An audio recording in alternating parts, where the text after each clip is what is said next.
Esta é a Jovem Pan News. A rede da informação. Olá, bom dia. Seja muito bem-vindo ao Jornal da Manhã, segunda edição, que vai de segunda a sexta-feira, das 10 horas da manhã ao meio-dia. Nós estamos ao vivo pela rede Jovem Pan News e pelo canal do YouTube com imagens. Hoje é sexta-feira, 23 de agosto de 2019. Manifestantes organizam diversos protestos pela preservação da Amazônia em embaixadas brasileiras ao redor do mundo nesta sexta. Até o momento, houve concentração em cidades como Londres e Berlim e com cartazes contra o desmatamento e as queimadas na floresta. Além das capitais britânica e alemã, protestos também foram convocados em Mumbai, na Índia, Paris, na França, Berna, na Suíça, Dublin, na Irlanda, Madrid, na Espanha e em Luxemburgo. As queimadas e o desmatamento do ecossistema vieram à tona nas últimas semanas, com dados do INPE mostrando o aumento de 82% neste ano em relação ao mesmo período do ano passado. E o Jornal da Manhã, segunda edição, traz também: Jair Bolsonaro faz apelo à população por denúncias sobre incêndios criminosos na Amazônia. Presidente da França, Emmanuel Macron, fala em crise internacional e planeja discutir a situação da Amazônia com os países do G7. Relator da reforma da Previdência no Senado, Tasso Gereissati, adia a entrega de parecer e cronograma para aprovação pode sofrer alterações. Procuradora-Geral da República, Raquel Dodge, se reúne com Jair Bolsonaro e pede veto ao projeto de lei contra abuso de autoridade. Presidente da Itália, Sérgio Mattarella, dá prazo até terça-feira para a formação de um novo governo. Governo dos Estados Unidos pede que autoridades da América Central ajudem a combater a imigração ilegal. Esses e muitos outros destaques você acompanha agora no Jornal da Manhã, segunda edição.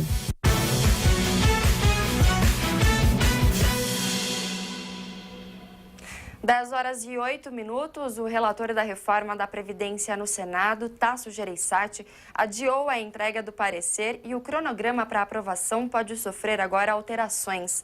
Quem conta os detalhes de Brasília é o repórter Levi Guimarães. O relator da reforma da Previdência no Senado, Tasso Gereissati, do PSDB, adiou a entrega do parecer da proposta. A conclusão do texto, com a expectativa de inclusão de estados e municípios nas mudanças das regras de aposentadoria, estava prevista para hoje. O atraso pode adiar em alguns dias o cronograma da PEC. A tendência é que ela seja votada em primeiro turno no plenário, no início de outubro. Tasso Gereissati não falou quando a entrega, mas disse que precisa de mais tempo para finalizar o relatório. Audiências públicas se estenderam até agora, vocês estão vendo, já está continuando aí. E eu vou pegar o justo, eu pensei que ia terminar mais cedo, vou pegar o fim de semana todo para trabalhar e na segunda-feira também para ouvir alguns senadores. O relator fez uma crítica à indicação do deputado Eduardo Bolsonaro, do PSL, à Embaixada Brasileira nos Estados Unidos. Para ele, isso deveria ter sido feito só depois da aprovação da reforma da Previdência na casa. Na visão do tucano, a nomeação pode atrapalhar o andamento da reforma no Senado. E aqui no Senado existe uma discussão muito grande, está dividido. No meio de uma discussão de um problema tão complexo e tão grave que aflige toda a população brasileira, a contaminação com esse outro problema que pode dividir mais ainda o Senado não é bom para a Previdência. A Comissão de Constituição e Justiça concluiu a primeira semana de debates em torno da Previdência, com especialistas favoráveis e contrários. O secretário adjunto de Previdência Social, Bruno Bianco Leal, criticou associações que, segundo ele, estariam pouco dispostas a contribuir com a reforma. Como se critica a progressividade, que é um sistema e um princípio que traz justiça tributária no Brasil e no mundo? Por que se critica? Se critica porque as pessoas que estão na casta, que não querem ou que ganham muito, não querem contribuir. Passar de contribuir para 11 para 16% 17%. Já para o presidente da Associação dos Auditores Fiscais da Receita Federal, Mauro Silva, antes de fazer uma reforma da Previdência, o governo deveria cobrar dos devedores. Evidentemente que se isso depois de feito daqui a 3, 4 anos ainda assim fosse necessário fazer uma reforma da Previdência, nós teríamos uma franqueza com a sociedade para dizer, olha, combati a sonegação até onde não podia mais, cortei o máximo dos privilégios fiscais, cobrei quem tinha que cobrar, parei de dar refis. O relatório da reforma da Previdência seria lido na próxima quarta-feira na CCJ. Com o possível adiamento, a leitura pode ficar para a primeira semana de setembro e a votação na comissão na semana seguinte. Depois, a proposta vai ao plenário. De Brasília, Levi Guimarães. O presidente Jair Bolsonaro fez um apelo à população por denúncias sobre incêndios criminosos na Amazônia. Ainda em Brasília, a gente vai agora com a reportagem de Luciana Verdolim. O presidente Jair Bolsonaro fez um apelo ontem à população da Amazônia. Diante das queimadas na região que estão mobilizando o governo, o presidente afirmou que, pelo Twitter, o chefe do Gabinete de Segurança Institucional aqui da presidência, o general Augusto Heleno, poderá receber informações que possam apontar possíveis responsabilidades. Qualquer denúncia do pessoal da região Amazônia que esteja pegando fogo, pode fazer. Se tiver suspeita ou a certeza que tenham pessoas identificadas que estão tocando fogo de forma criminosa, denuncie, bote aqui. Nós temos aqui a BIM, as inteligências outras da União, para buscar solução para esse caso. O presidente citou a existência de vídeos que mostrariam uma atitude criminosa na região. Ele disse ainda que não vai citar nomes, porque ainda não tem provas. Mas aqui dentro do governo, a informação é que o Palácio do Planalto tem recebido denúncias de que parte das queimadas teria como objetivo manchar a imagem do país no exterior. O presidente admitiu ainda que não há recursos suficientes para resolver o problema e que mesmo que o Fundo Amazônia estivesse recebendo doações normalmente, segundo ele, ongueiros não combatem incêndio. Há denúncias também de que proprietários de terra teriam iniciado as queimadas. O presidente Bolsonaro não descarta a possibilidade. Justifique o que você está falando. Como? Você tem que só pegar os caras em flagrante. Fora isso, você vai pegar quem está tocando fogo lá. As ONGs perdendo dinheiro, com dinheiro que vinha da Noruega e da Alemanha para cá, estão desempregados. Tem que fazer o quê? Tentar me derrubar. O presidente citou a existência de vídeos que mostrariam uma atitude criminosa na região. Ele disse ainda que não vai citar nomes, porque ainda não tem provas. Mas aqui dentro do governo, a informação é que o Palácio do Planalto tem recebido denúncias de que parte das queimadas teria como objetivo manchar a imagem do país no exterior. O presidente admitiu ainda que não há recursos suficientes para resolver o problema e que mesmo que o Fundo Amazônia estivesse recebendo doações normalmente, segundo ele, ongueiros não combatem incêndio.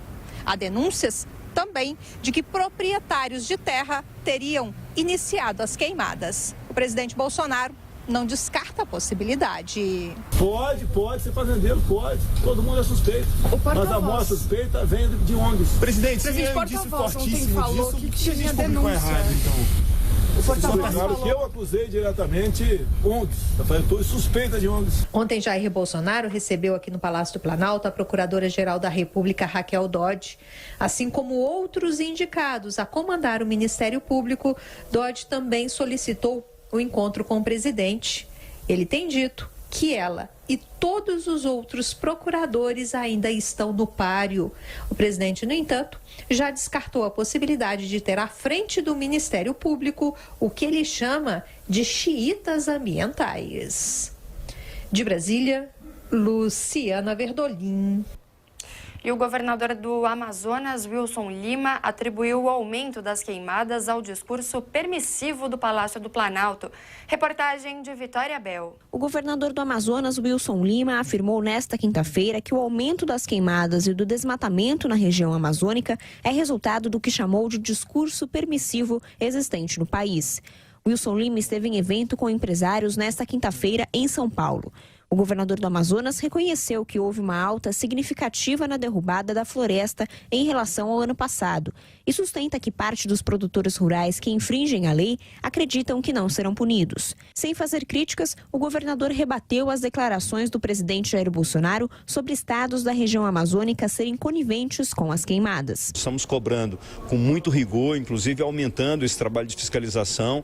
Montamos já uma força-tarefa junto com o IBAMA, com Polícia Ambiental, com outros órgãos do Estado, também com as prefeituras, para identificar essas pessoas que estão fazendo essas queimadas de forma ilegal. Hoje o país vive um clima de um discurso de permissividade e isso é muito complicado, porque acaba fazendo com que algumas pessoas pensem que tudo é permitido. Wilson Lima evita vincular o aumento da destruição da floresta às ações do governo federal, mas diz estar preocupado com o futuro da região após países europeus cancelarem repasses ao Fundo Amazônia. Estamos também iniciando conversas com países como a França, estreitando relações com a Noruega, que se em algum momento houver esse distrato por parte do governo federal ou não houver mais esse repasse dos recursos, que eles possam de alguma forma ser canalizados para os estados. Também na tentativa de encontrar soluções para as questões ambientais que cercam o governo Jair Bolsonaro,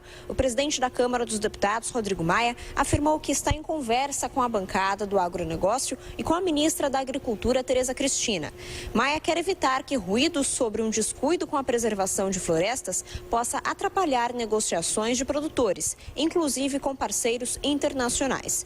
O presidente da Câmara ainda levantou a possibilidade de diálogo direto com parlamentares europeus sobre o tema. Então a gente vai fazer uma comissão geral para debater soluções que cabem ao parlamento, que cabem ao Poder Executivo, que a gente quer ajudar, colaborar. Não estamos aqui procurando culpados, estamos querendo encontrar soluções, já que o ambiente internacional em relação ao Brasil nesse tema parece que vem piorando. Vamos marcar algumas visitas, se necessário for, a alguns parlamentos da Europa para mostrar o parlamento brasileiro, em diálogo com o governo, em nenhum momento pretende aprovar leis que flexibilizem a preservação de um patrimônio que talvez seja o patrimônio mais importante que o Brasil tem, que é o meio ambiente. Após reunião com 8 ministérios na noite de ontem, o governo determinou a adoção de medidas de combate a incêndios na Amazônia.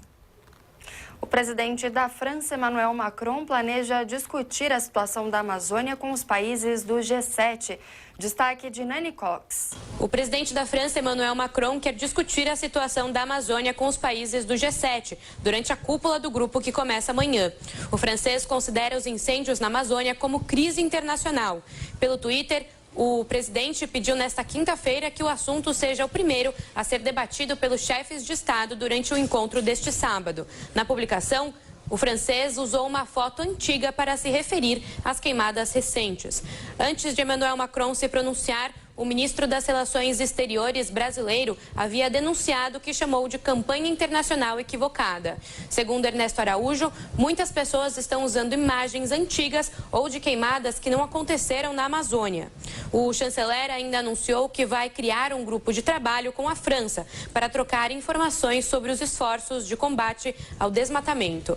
As queimadas na Amazônia e as decisões do governo brasileiro em relação ao meio ambiente continuam gerando repercussão ao redor do mundo. O secretário-geral da Organização das Nações Unidas também usou o Twitter para fazer um apelo pela proteção da floresta. Antônio Guterres ressaltou que, diante da crise climática global, o planeta não pode causar danos à maior fonte de oxigênio e biodiversidade. Em evento na Colômbia, a ex-ministra do Meio Ambiente, Marina Silva, disse que a situação é um crime contra a humanidade. Porque em toda a história do Brasil tivemos situações difíceis, mas é a primeira vez que temos uma situação que foi praticamente oficialmente incentivada pelo governo. As massas de ar espalharam a fumaça das queimadas na Amazônia para as cidades vizinhas. Porto Velho, em Rondônia, foi coberta por uma camada acinzentada. O músico Carlos Eduardo de Oliveira da Silva relatou problemas no aparelho respiratório. Essa fumaça, ela entranha na garganta, então a gente tem um desempenho muito ruim, executando as canções, garganta infecciona, inflama, tosse. E eu também tenho um filho que tem bronquite asmática. Então você pode imaginar com relação a isso como eu fico, né, como ele fica, mais do que eu. Na noite desta quinta-feira, o ministro das Relações Exteriores disse que a crise ambiental é a última arma do arsenal da esquerda. Ernesto Araújo afirmou que a oposição recorre a ambientalistas radicais e à mídia internacional para atacar o país. O chanceler completou que Jair Bolsonaro introduziu a racionalidade nos debates sobre meio ambiente e clima, enquanto protege o ambiente com soberania e sem histeria. A Bolívia quer a cooperação de Brasil e Paraguai para combater os incêndios registrados na floresta amazônica. Camila Yunes. Mais de 500 mil hectares foram destruídos nos últimos dias por incêndios na Bolívia. A situação alarmante já dura 16 dias e atinge principalmente a região sudeste do país.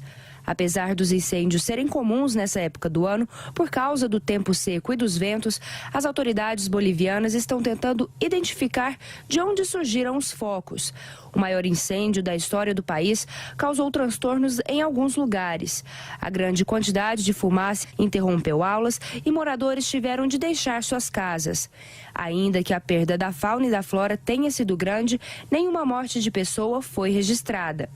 Os incêndios têm atingido também o Brasil e o Paraguai. O ministro da presidência boliviana, Juan Ramón Quintana, alertou os países vizinhos sobre a necessidade de cooperação mútua das nações para controlar o incêndio. De nada vai servir que nós controlemos em território nacional o fogo se não se controla em território paraguaio e se não se controla em território brasileiro. O presidente Evo Morales visitou a cidade de Roboré e realizou entrega de alimentos e remédios para a população afetada. Em meio ao incêndio, Morales recusou a ajuda internacional para controlar o fogo e contratou o maior avião-tanque do mundo para apagar as chamas. Morales está disputando as eleições presidenciais novamente e foi criticado pela oposição, que alega a falta de agilidade por parte do presidente em resolver a situação. Eduardo Bolsonaro compartilha vídeo nas redes sociais que critica o posicionamento do presidente da França. O filho do presidente publicou um vídeo de autoria do youtuber Bernardo Custer que chama Emmanuel Macron de idiota e fala que ele estaria preocupado em lacrar. Mais cedo, o líder francês se posicionou sobre os incêndios florestais na Amazônia.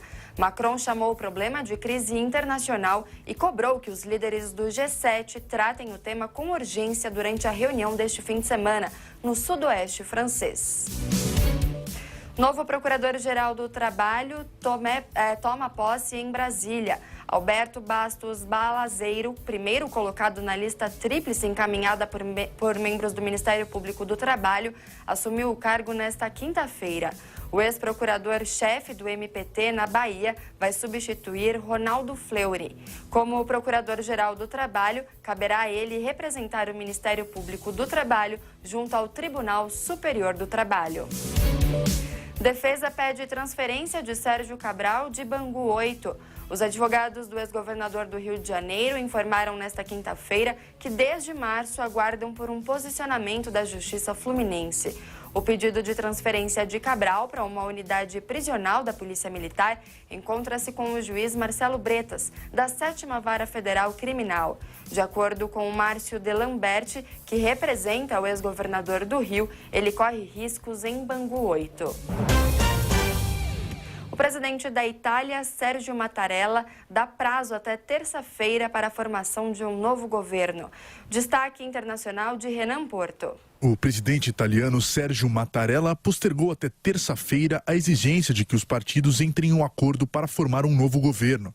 A primeira rodada de negociações, encerrada nesta quinta-feira, terminou sem resolução, por conta de exigências do Partido Democrático de centro-esquerda ao movimento 5 Estrelas, uma legenda antissistema.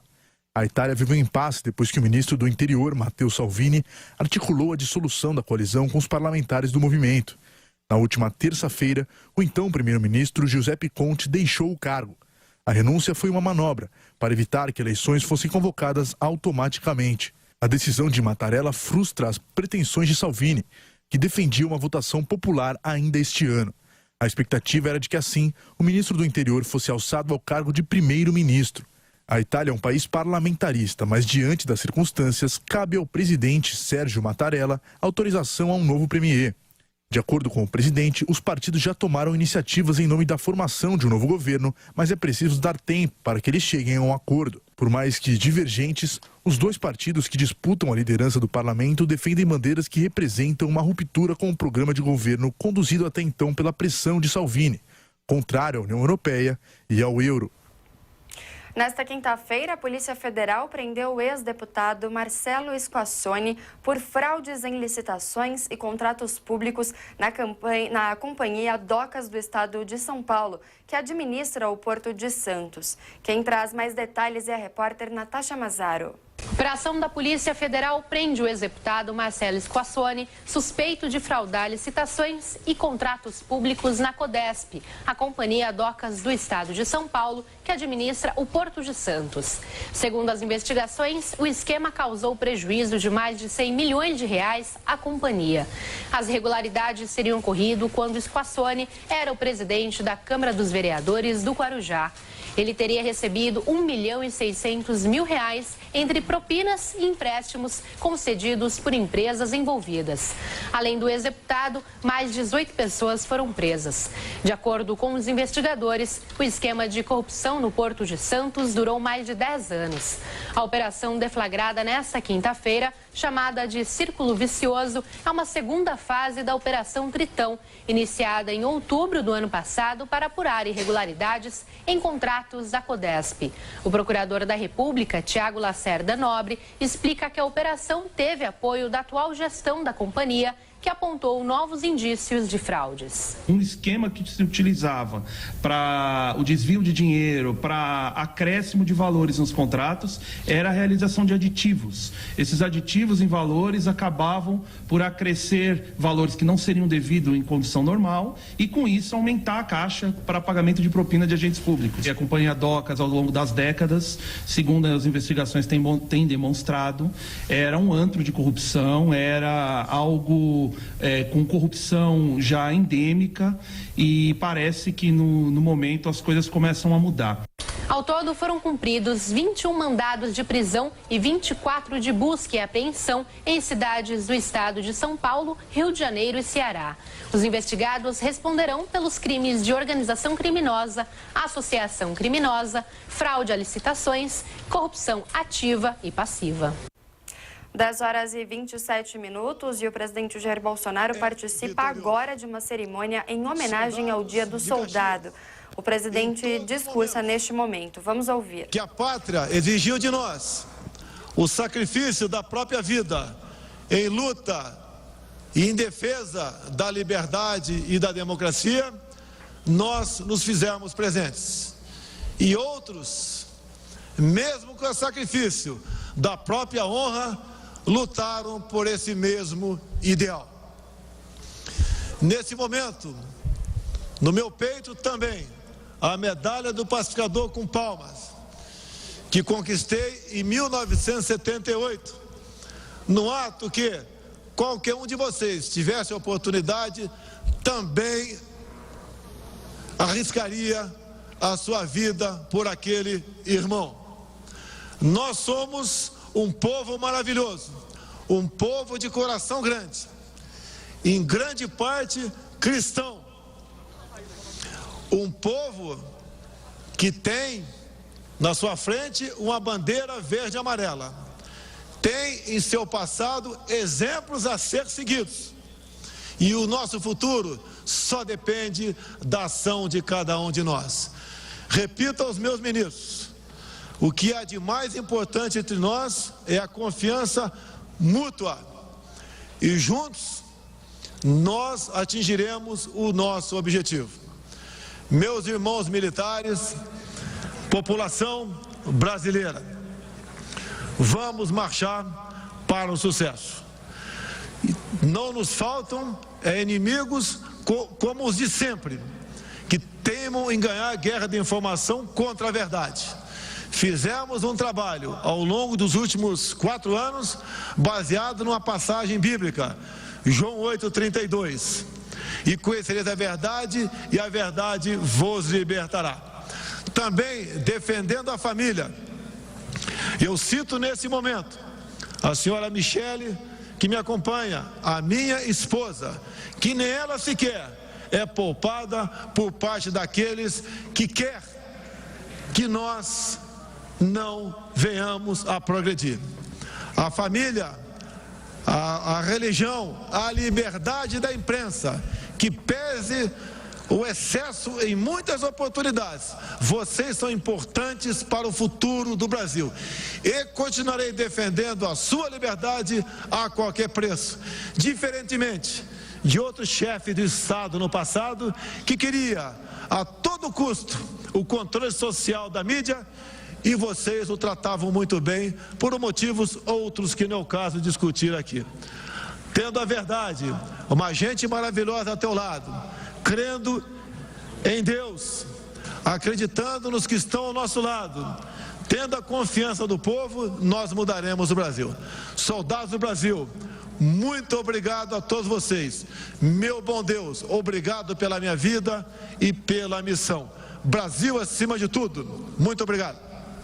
A gente ouviu agora, então, a fala do presidente Jair Bolsonaro numa cerimônia em comemoração, em homenagem ao Dia do Soldado.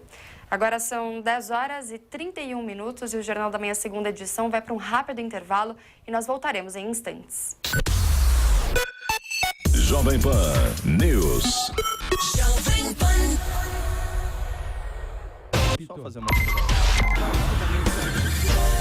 Saúde. Minuto do Coração. Dr. Kalil.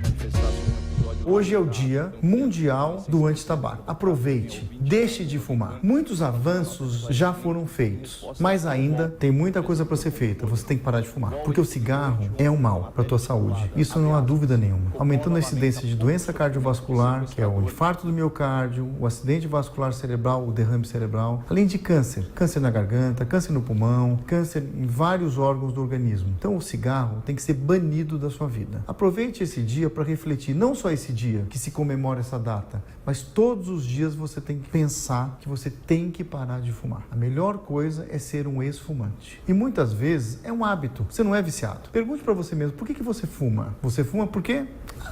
Porque fumei. Então não é um vício, muitas vezes. Então tem que largar de fumar. E outra informação importante é que muitas pessoas falam, poxa, eu fumo há tantos anos e se eu largar de fumar, não vai acontecer nada, meu organismo já está comprometido, meu pulmão... Não. Você pode sim, do ponto de vista físico, se tornar um não fumante. 1 a 2 anos após você largar de fumar, praticamente os riscos de doença cardiovascular diminuem muito. Se você fuma e não consegue, você precisa de ajuda, obviamente. Então vai desde terapias a medicações. E as medicações são extremamente eficazes. Nós temos no país vários programas antitabagismo, em várias instituições, vários hospitais, várias sociedades médicas. É simples, é só querer parar de fumar, que você vai ter desde uma ajuda teórica, psicológica, até remédio. Então você tem como parar de fumar sim.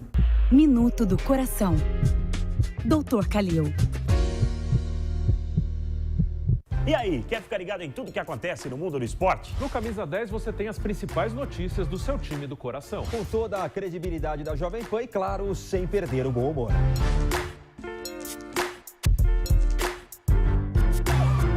Se liga no Camisa 10, de segunda a sexta, do meio-dia ao meio-dia e meia. E acompanha a gente na nossa página do Facebook, o AM620, e também no canal do YouTube, o Jovem Pan Esportes. E claro, não esqueça de se inscrever.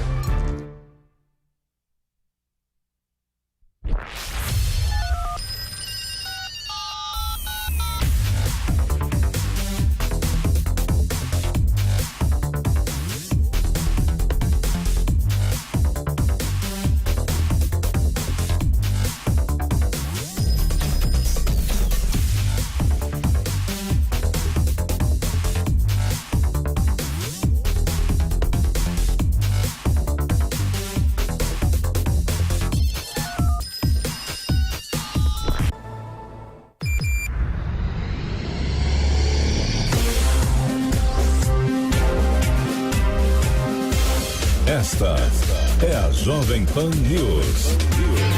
A rede da informação. 10 horas e 34 minutos, estamos de volta com o Jornal da Manhã, segunda edição. Vamos saber agora como fica a previsão do tempo em todo o país com Desirê Brante.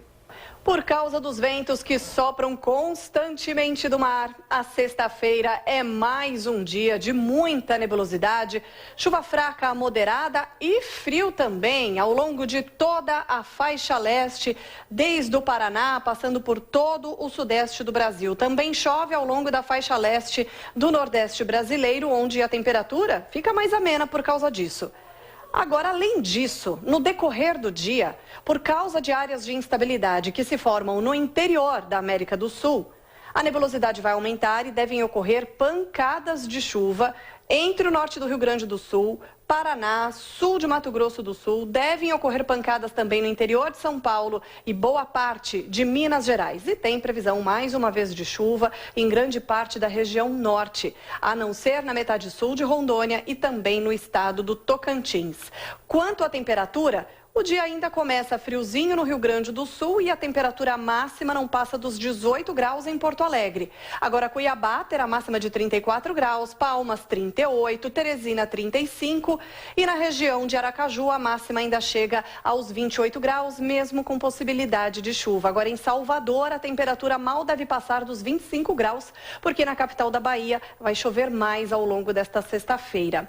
Na capital paulista, o dia ainda fica nublado, muito úmido e frio, a máxima não passa dos 20 graus. No fim de semana, o tempo fica mais firme, o sol aparece, só que a temperatura ainda vai subir bem devagar em São Paulo. A máxima prevista para o sábado é de apenas 18 graus. Quer saber mais da previsão para a sua cidade e para todo o Brasil? Então acesse tempoagora.com.br. Desirê Brant da Somar Meteorologia. É com vocês nos estúdios da Jovem Pan. Vamos agora até o Rio de Janeiro conversar ao vivo com o repórter Rodrigo Viga. Uma operação da Polícia Civil e do Ministério Público cumpre nesta sexta-feira 36 mandados de busca e apreensão contra o bonde do Eco, a maior milícia em atividade do estado. Viga, quais são os desdobramentos dessa operação por aí? Bom dia. Tudo bem, Nicole? Como é que você está? Tudo tranquilo? Tudo bem com você? Estava ouvindo a Desirê. Está frio aqui no Rio de Janeiro. E o perfume dessa semana aqui no Rio de Janeiro, sabe qual é, minha cara Nicole? Qual, Viga? Naftalina.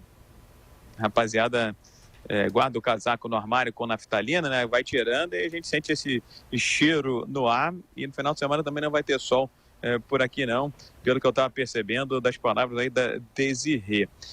Minha cara Nicole, ouvintes internautas da Jovem Pan, a situação é sempre quente na área da segurança, né? O Wellington Braga, o Eco, é o miliciano mais conhecido aqui do Rio de Janeiro, né? Ele lidera o grupo conhecido como Bonde do Eco, assim como ele é conhecido, o Wellington Braga. E a Polícia do Rio de Janeiro, depois de meses de investigação, está realizando hoje, concentradamente, em conjuntos habitacionais, Nova Iguaçu, na Baixada Fluminense, uma operação batizada de Octopus. Octopus é uma alusão, né, ao octópode, né? Na verdade, trata-se de uma espécie de polvo, de algum molusco que tem várias mãos, minha cara, e vários braços. Assim, tentando traduzir o nome científico para o leigo. Minha cara Nicole, ouvintes internautas da Jovem Pan, são 36 mandados de busca e apreensão contra um grupo, que é uma espécie de franquia do bonde do Eco, do grupo do Eco, do miliciano Eco, que estava dominando esses conjuntos habitacionais em Nova Iguaçu, na Baixada Fluminense. E lá, essa rapaziada, essa turma explorava, viu, Nicole, ouvintes internautas da Jovem Pan, todo tipo de serviços. E uma milícia normalmente atua, faz, realiza nos mais diversos cantos aqui do Rio de Janeiro. Gatunete, né, que eles chamam de TV a cabo pirata, transporte, água, distribuição de água, botijão de gás e ainda a tal segurança privada. 36 mandados de busca e apreensão. Eu lembro aqui, o ouvinte da Jovem Pan, que em 2017 o Eco esteve para ser preso pela Polícia do Rio de Janeiro, estava organizando uma grande festa, um bailão, vamos dizer assim, em Santa Cruz, na zona oeste do Rio de Janeiro. A polícia obteve informações dessa festa onde estava o Eco, fez um cerco, e aí, amigos ouvintes internautas da Jovem Pan, houve bang-bang, tiroteio, seguranças do Eco morreram, mas ele conseguiu pegar uma escada, essa escada que a gente tem dentro de casa para reparos domiciliares, pulou o muro e escapou na ocasião, na oportunidade. É um miliciano mais atuante, mais importante e mais procurado pela Polícia do Rio de Janeiro na atualidade. Fato é que a milícia do Eco está se espraiando, está se difundindo aqui no Rio de Janeiro, por isso tem até as chamadas franquias espalhadas e distribuídas por várias localidades da cidade e também do estado do Rio de Janeiro, Nicole. E, Viga, também tem Operação Lava Jato aqui em São Paulo e aí no Rio de Janeiro, não é isso? Aqui foram 3 mandados de busca e apreensão que foram cumpridos em endereços ligados a um banco, né, o BTG, a André Esteves e também a ex-presidente da Petrobras, Maria das Graças Foster, 64ª etapa da Operação Lava Jato, que é um nome, salvo engano, em italiano, que quer dizer arrependimento, né? E tem como base o acordo de colaboração premiada firmado por Antônio Palocci com a Polícia Federal. Não foi com a Justiça, nem com o Ministério Público Federal. Já eu conto um detalhe que envolve também o ex-governador do Rio de Janeiro, Sérgio Cabral Filho. Agora há pouco, o banco emitiu uma nota dizendo que está à disposição para esclarecer todos os fatos e acontecimentos o mais prontamente possível. As investigações que deflagraram, que deram origem à operação deflagrada nesta sexta-feira, teria a ver também com uma planilha que pertenceu ao Palocci, que falava de negócios, vendas de ativos da Petrobras para o banco no continente africano. Agora há pouco eu falei que eu ia falar do Cabral, vou falar agora, viu, minha cara Nicole? Por que eu vou falar do Cabral? Você sabe que o Cabral está querendo mudar de endereço, Nicole? Estamos sabendo, Viga. Eu falei até que mais cedo que ele está querendo sair de Bangu 8, né? Tá querendo ir para um outro presídio. Chegou a fazer uma série de menções. Disse que o seu sucessor, que também está preso, o Luiz Fernando Pezão, está detido no presídio de Niterói, na região metropolitana, numa condição diferenciada. E fez menções ao ex-presidente Temer, quando esteve preso aqui no Rio de Janeiro pela Lava Jato, na Superintendência da Polícia Federal, o ex-governador lá do Paraná, Beto Rich. Então ele entende que precisa ter e deve ter um tratamento diferenciado, porque na cadeia onde está, em Bangu 8, se vê em risco, vê a sua integridade em risco. Ele argumenta que agora passou a confessar uma série de crimes e começou a delatar vários dos seus comparsas naquele esquema de propina e corrupção. E muitos deles são vizinhos de cela. Além disso, tem essa questão de tratamento diferenciado. Agora, o Cabral já tentou inúmeras vezes, viu, minha cara Nicole, ouvintes internautas da Jovem Pan, acordo de delação premiada com a Justiça e com o Ministério Público. E todos foram negados. Sabe por quê, Nicole? Porque o Cabral não entregou a turma de Brasília, do Planalto, que teria sido beneficiada, segundo as investigações, pelo esquema de propina e de corrupção do ex-governador do Rio de Janeiro. Tampouco se dispôs a ajudar na entrega de pessoas aqui do Poder Judiciário do Rio de Janeiro. E agora, a defesa do Sérgio Cabral, que mudou neste ano de 2019, está querendo adotar a mesma estratégia, o mesmo caminho adotado pelo ministro, o ex-ministro na Fazenda, Antônio Palocci. Já que não deu certo com a Justiça, não deu certo com o Ministério Público, vai tentar firmar um acordo de delação premiada com a PF, com a Polícia Federal aqui do Rio de Janeiro, Nicole. E, Viga, só para a gente fechar, você tem novidades a respeito daquele caso da morte de Anderson do Carmo, que era marido da deputada Flor de Lis. A polícia apontou que havia aí esse plano para executá-lo desde o ano passado. Isso é um fudúncio danado, hein, Nicole? É verdade. Virou uma novela, né? Cada dia um capítulo, né, Viga? Capítulos, virou uma novela com capítulos cada vez mais, talvez de suspense, talvez de drama, talvez um outro gênero, né, minha cara Nicole? O fato é que, à medida que o tempo vai passando, vão surgindo cada vez mais acusações, insinuações, suspeitas de um eventual envolvimento da deputada federal Flor de Lis na morte do marido dela, Anderson do Carmo. Lembrando que o Anderson foi morto na garagem da casa onde ele morava com a deputada federal e mais de 50 filhos em Pindotiba, no município de Niterói, na região metropolitana. Já disseram que a Flor de Lis sabia do plano da sua filha para pagar R$10 mil para alguém que quisesse matar o deputado Anderson do Carmo. Já disseram que havia problemas financeiros por trás de tudo isso que teriam motivado a encomenda do crime. Há quem diga também que tem questões políticas, planos políticos da deputada federal para a região ali de São Gonçalo, Niterói, que poderiam estar sendo atrapalhados pelo pastor Anderson do Carmo. Enfim, há muitas informações que normalmente relatam, apontam, viu, minha cara Nicole, ouvintes e internautas da Jovem Pan, para algum tipo, se não de envolvimento, pelo menos de conhecimento da deputada federal de que algo de errado poderia acontecer com o marido dela. Há de se lembrar que as delações, essas acusações e suspeitas têm sido feitas por pessoas próximas à família ou pelos próprios filhos, e não eram poucos, mais de 50, da deputada federal Flor de Lis, que nega todas as acusações, diz que elas são mentirosas e que tem o objetivo de atacá-la pessoalmente e atrapalhar os planos políticos que ela tem para as eleições do ano de 2020. O aparelho celular, até hoje, do Anderson do Carmo não foi encontrado. Há relatos de que a deputada federal Flor de Lis mandou destruir, de que ela pediu também para alguém jogar esse aparelho celular em alto mar.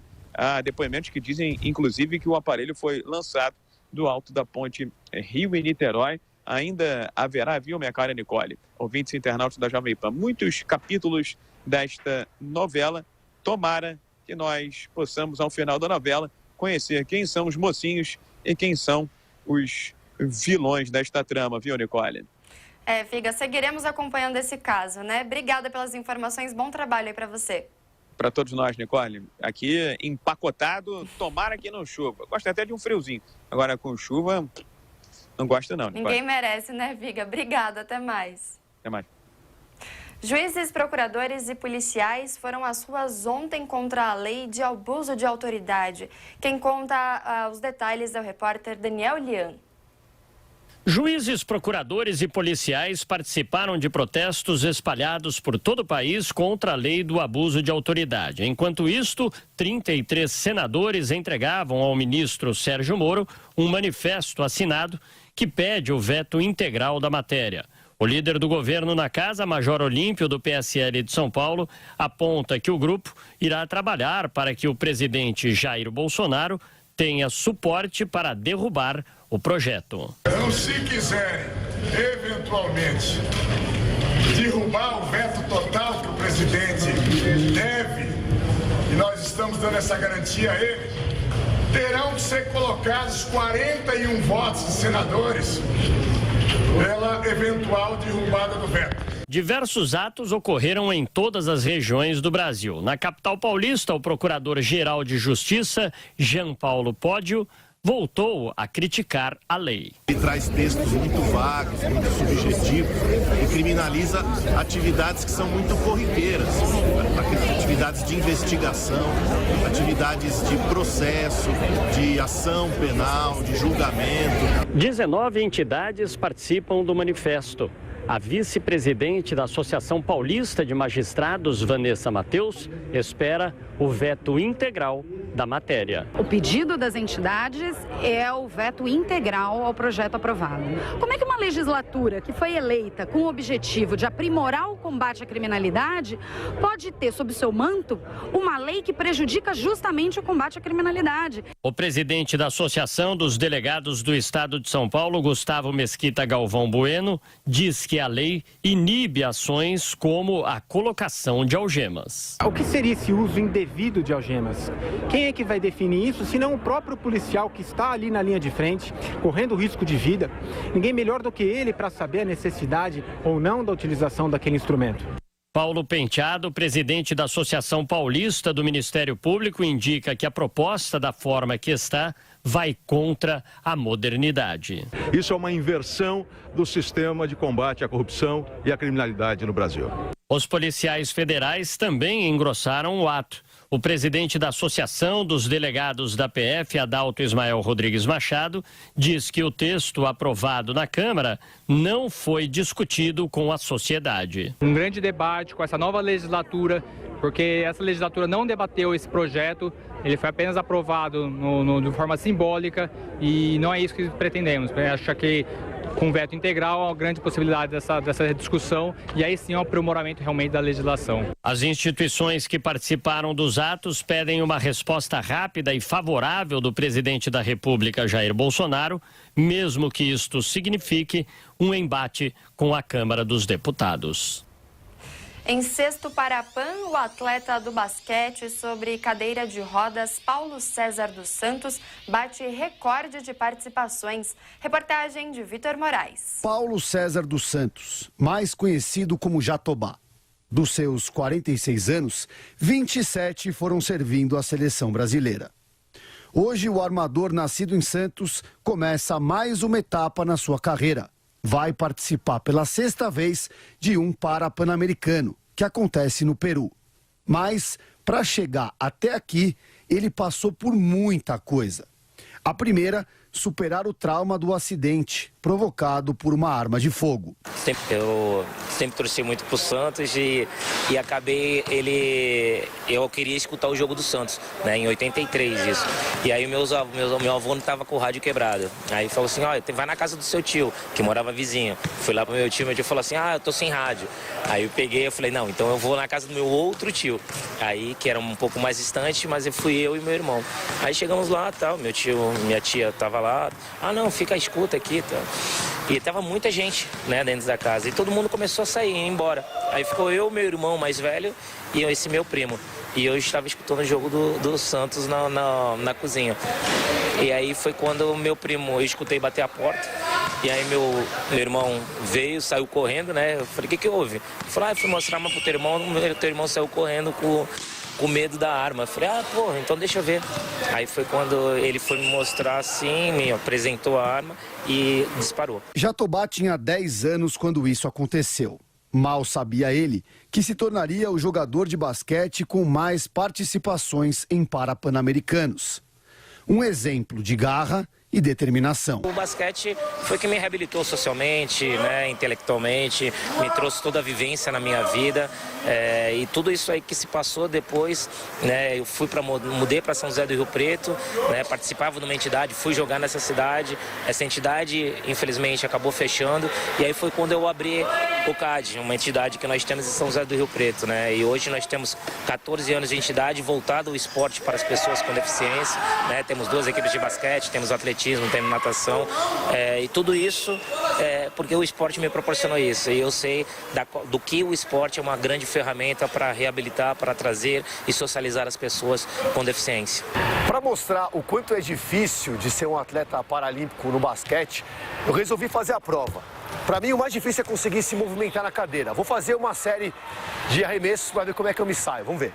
Para falar a verdade, eu tive aquela sorte de principiante. Acertei o primeiro, mas errei os outros 3 arremessos. É difícil pra caramba.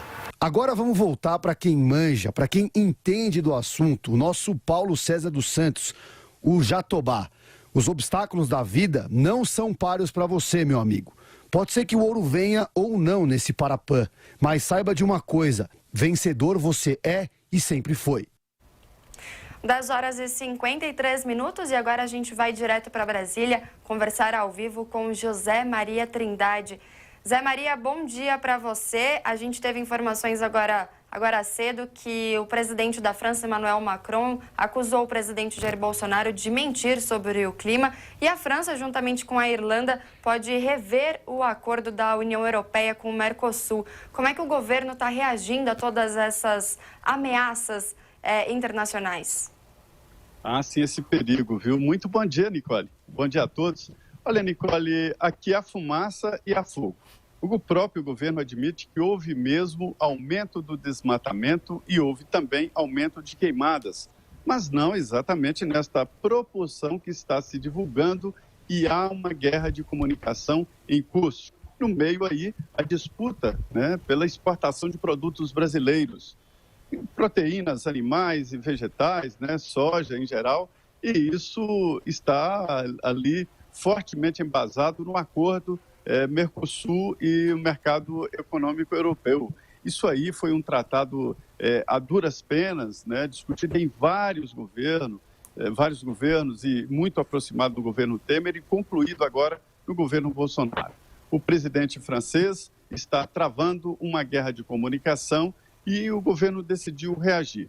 Primeiro, entrar nas informações e, por isso mesmo, o Gabinete de Segurança Institucional foi acionado para definir ali a origem de cada queimada, saber exatamente por onde começa, quem é o responsável, e essas informações estão sendo coletadas e levadas diretamente ao presidente Jair Bolsonaro. Já é uma decisão do governo de combater as queimadas em todo o Brasil. A decisão é mandar forças federais e o Exército vai atuar fortemente nisso, mas há dificuldades ali, o governo está encontrando dificuldades de dinheiro, verbas para fazer esta operação, que não é uma operação barata. E aí entrar na guerra de informações. No Congresso Nacional, o presidente Rodrigo Maia decidiu criar uma comissão externa para acompanhar. Até a bancada ruralista fica assustada com esta repercussão internacional e decidiu reagir também na guerra de informações. Diz que não tem nada a ver com estas queimadas e que queimada é um método arcaico de cultivo, né, de manejo cultural, de cultura de plantios, né? E isso não acontece com a produção agrícola brasileira. E aí eles dizem que se trata aí de grileiros, do MST e de pequenos fazendeiros que fazem o processo esse mesmo. Primeiro o desmatamento, depois a queima. A produção agrícola, que tem como objetivo o mercado internacional, aumentou muito a produtividade, que é a produção por metro quadrado. Até diminuiu a área plantada e aumentou a produção geral. Então, não se sente responsável, não incentiva e, muito pelo contrário, quer combater e separar o que é o agronegócio brasileiro e o que é esse tipo de grilagem, que é o desmatamento e depois o uso do fogo para fazer o cultivo. Então, há essa guerra de informações e há esta reação do governo que até criou o gabinete de crise, viu? Então, há fogo e há fumaça. O governo admite mesmo que aumentou muito o desmatamento e a área queimada neste ano. E Zé, o presidente da Câmara, Rodrigo Maia, decidiu também iniciar uma comissão externa para tratar justamente desse assunto da Amazônia. Como que deve funcionar essa comissão? Qual que é o objetivo dela? Essa comissão ela vai coletar informações, vai visitar as áreas mais queimadas, né, e produzir um relatório com o aval do Congresso Nacional, que não é exatamente do governo. Isso para dar mais credibilidade no mercado internacional e diferenciar o que é o agronegócio, que é esse tipo de queimada. Isso todo ano tem, isso é sazonal no Brasil, né? Mas é que nesse ano está aumentou muito e alguns analistas veem aí o discurso do presidente Jair Bolsonaro e a própria postura do governo. A própria postura no sentido de não fiscalizar e aí pode ter passado a imagem de que isso significa que um liberou geral. Mas, na verdade, Nicole, não há, até agora, nenhuma mudança, numa vírgula, na legislação sobre meio ambiente. E lembrando que o Código Ambiental Brasileiro ele foi aprovado pelo Congresso Nacional e não houve nenhuma mudança. E, inclusive, foi aprovado no governo anterior. O relator foi o ex-deputado Aldo Rebelo, do PCdoB, para se ter uma ideia. E não houve mudança nessa lei. Esta comissão externa também defende, já tem como princípio, de fazer ali uma suspensão da possibilidade de mudança em lei ambiental, que pegaria muito mal. Então, esta é a reação deste episódio, que é considerado grave, viu? Até pelo governo. E Zé, só para a gente fechar, a chanceler alemã Angela Merkel, o presidente da França Emmanuel Macron, defenderam que esse assunto seja tratado na cúpula do G7, que ocorrerá amanhã no sudoeste da França. Esse assunto deve tomar aí o fim de semana, mas deve também tomar a semana que vem. O que você acha a respeito da agenda da semana que vem, tanto em relação às queimadas na Amazônia, quanto a outros assuntos também, como reforma da Previdência no Senado e reforma tributária, enfim, o que dá para a gente falar agora a respeito da semana que vem? Pois é, olha, Nicole, essa reação internacional era até esperada, né? Porque trata-se de uma guerra aí de informação e de versão, né? A chamada pós-verdade. E no meio disso aí está um mercado muito grande, um mercado de proteína animal e proteína vegetal. esse assunto será discutido no G7, não há como evitar um debate assim, e as reações do governo brasileiro são principalmente contra o Macron, o presidente francês, que acabou publicando hoje no Twitter uma foto falsa, não é uma foto real, é uma foto do Brasil, mas não é atualizada, né, da Amazônia pegando fogo, e isso provocou uma divergência muito grande entre governos brasileiros e franceses, né? Para a semana que vem é a continuidade desse debate, é a definição de números, né, da realidade, de saber exatamente o que aconteceu. Esse é o discurso. No Congresso Nacional, a previsão de apresentação do relatório, que seria para essa semana, né, da reforma da Previdência. O relator, o senador Tasso Gereissati, atrasou, já antecipou que vai atrasar a apresentação do relatório e isso acaba atrasando todo o cronograma de votação da reforma da Previdência. E a reforma tributária anda no Congresso Nacional, no Senado e na Câmara dos Deputados. A semana que vem será de muita articulação, sim, por aqui. Tá certo, Zé. Obrigada pelas informações. Ótimo fim de semana para você. Muito bem, Nicole. Obrigado. Muito bom dia. Bom dia a todos. E agora são 11h01 e a gente vai para mais um rápido intervalo. Até já. Jovem Pan News. Jovem Pan.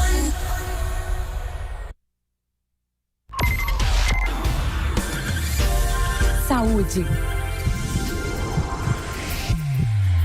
Saúde das crianças. Dr. Paulo Paque. O bórax traz perigos para as crianças? Será que ele traz perigo?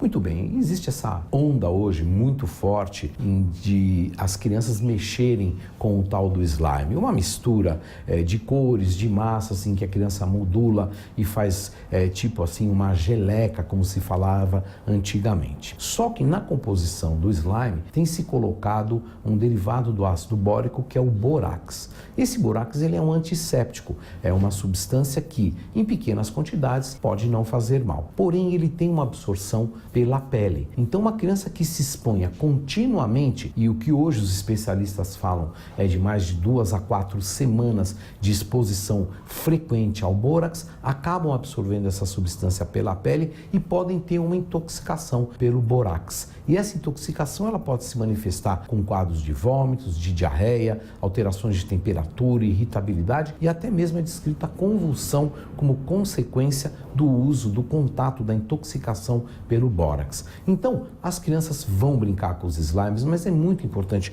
que elas lavem a mão logo depois que fizerem uso dessa massa e que este contato com o bórax não seja muito frequente e que não passe um período longo de tempo, mais que 2 a 4 semanas, pelo risco da intoxicação, já que essa substância ela é absorvida e pode trazer esses efeitos negativos que eu falei. Então os pais têm que estar de olho nessas exposições que as crianças têm a essas massinhas por conta desse perigo da intoxicação com o slime, por conta principalmente do bórax.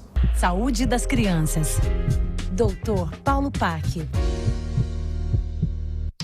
Você pode participar do Jornal da Manhã pelo Twitter. É fácil. Escreva na sua mensagem a hashtag Jornal da Manhã, sem espaço e sem acento. Assim, sua mensagem pode aparecer na transmissão por imagens e sua dúvida ou opinião lida pelos apresentadores da Jovem Pan. Corre lá, participe do Jornal da Manhã pelo Twitter. Aqui na Jovem Pan, o compromisso é com notícia.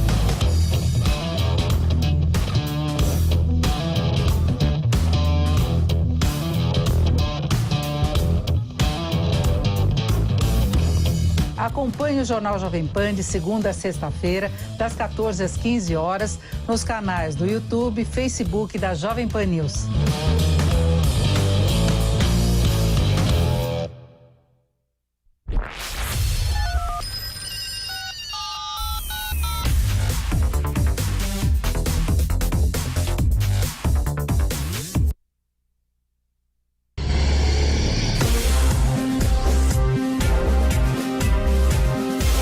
Esta é a Jovem Pan News.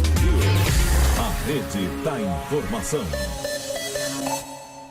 Jornal da Manhã, segunda edição, está de volta. Agora são 11h04 e o governador de São Paulo, João Dória, e o prefeito Bruno Covas minimizaram a derrota política que tiveram com a permanência do deputado federal Aécio Neves no PSDB. Reportagem de Marcelo Matos. Dória descarta a derrota na permanência de Aécio Neves no PSDB. O governador de São Paulo propôs a defesa do deputado fora do partido. Mas o propagado novo PSDB terá Aécio Neves. Nós continuaremos defendendo o novo PSDB com princípios éticos, claros, objetivos, de um partido moderno.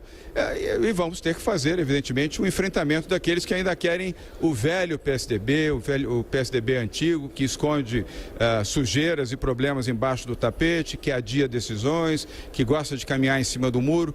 Mas como eu sou perseverante, eu vou levar isso até o fim. E saberemos que o lado bom e o lado daqueles que querem um partido moderno, vibrante, próximo da população, para ser vencedor e não ser um partido de derrotados, será o partido que praticará a justiça, a decência e a transparência. O prefeito Bruno Covas disse que sairia do PSDB caso Aécio ficasse na legenda. Lamentar a decisão do PSDB, dizer que estou extremamente decepcionado com a decisão. PSDB do Aécio definitivamente não é o meu PSDB. Dizer que perdemos a batalha, mas não perdemos ainda a guerra. Continuamos a trabalhar para que ele possa sair do PSDB.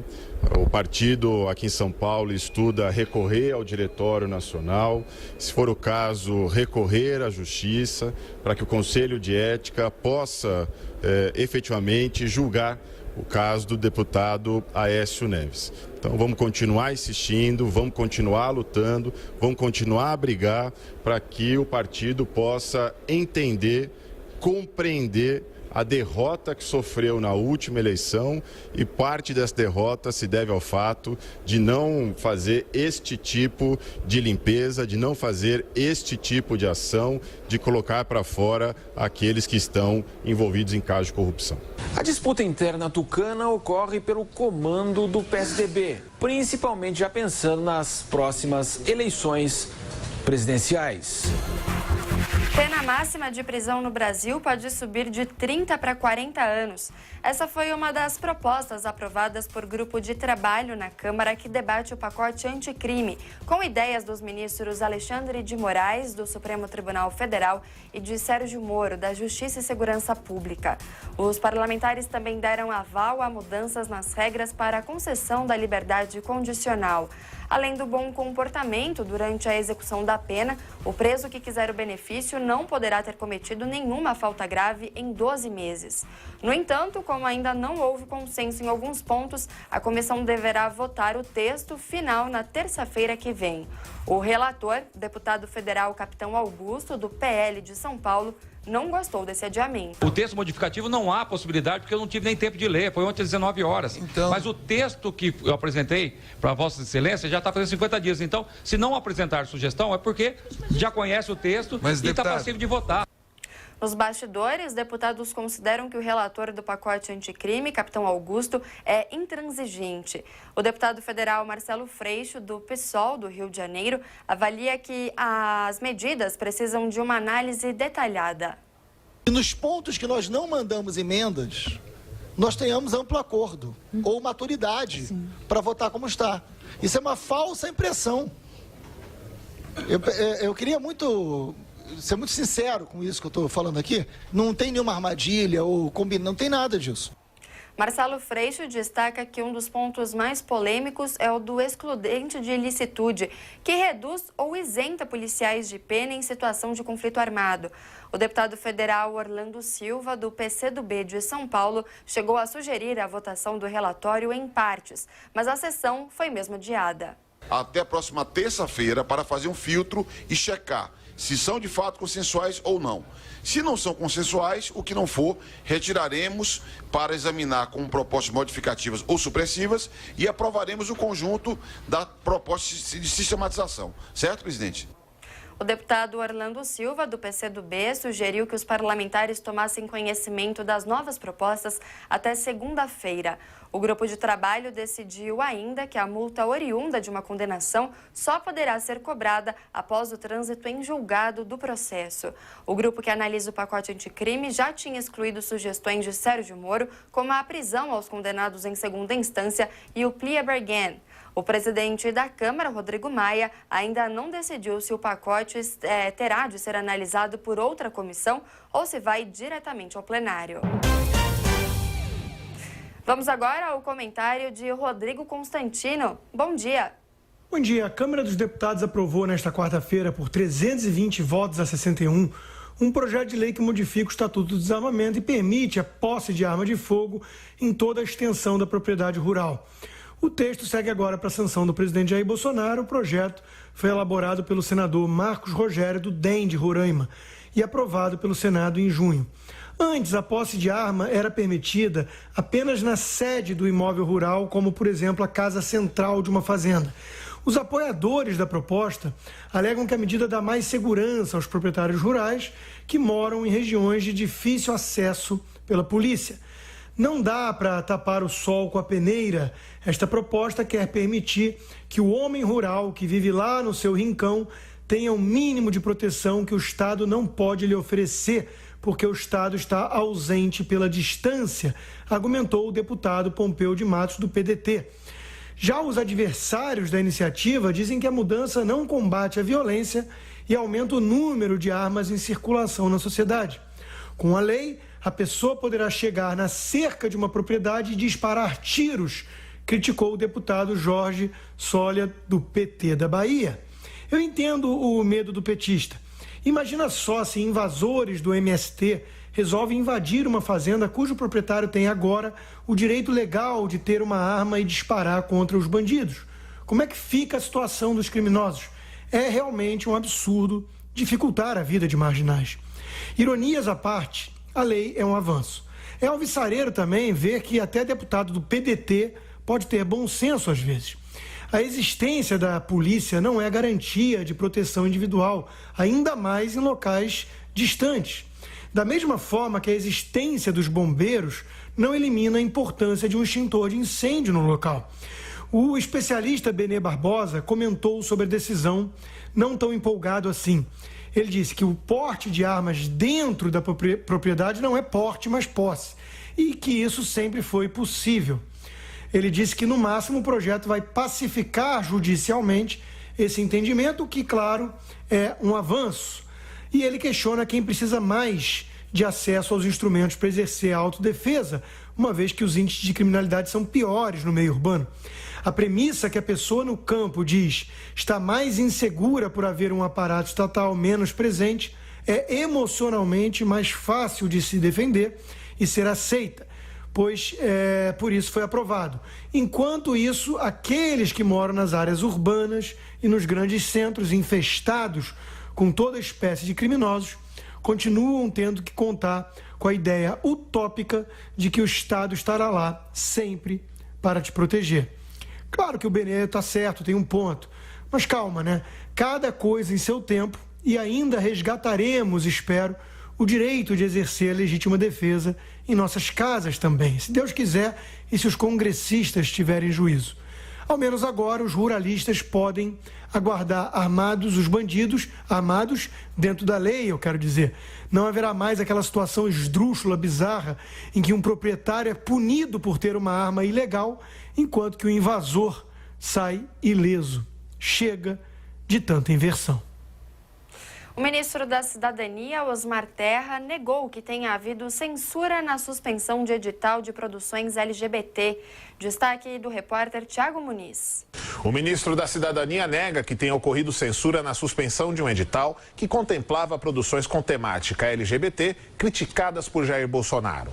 Osmar Terra deu as declarações nesta quinta, depois de participar de um evento promovido pelo Grupo Voto na Zona Sul de São Paulo. O governo suspendeu na quarta um chamamento de 80 projetos de conteúdo variado para veiculação em emissoras públicas de televisão.